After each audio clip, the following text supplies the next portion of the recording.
relief केमदा Congress ना पोचै थिल्ली हाइरी याइको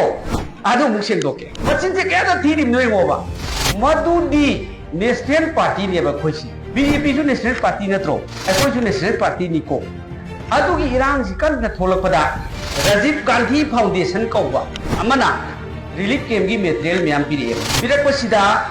अखोय की Imphal valley issue लोइना Congress की टीम ने ये लेबा अखोय पैसा पुथोक नत्ते अदगी चिंग इशू मोइना पैसा से कांगकुपीना कांगकुपीदा पैसा कापकपा अदुगा चुचानपुरदा कापखिबा आ दिल्ली देगी अदुगा अखोय की गाइड तौननबा अखोय चंग यादमनिना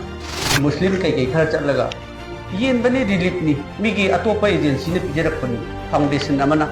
अदुदी अखोय मैतै दसु पिरई की दसु पी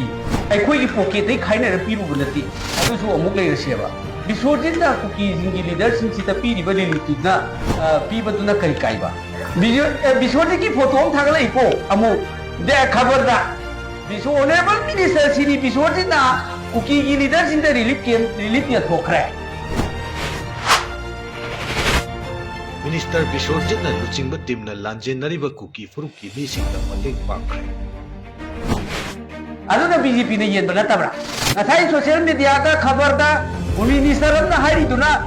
बीजेपी ने कुकी दे येन बना कशु हाइदबा कांग्रेस ना भी दिल्ली दगी राजीव गांधी फाउंडेशन ने येलकपदुना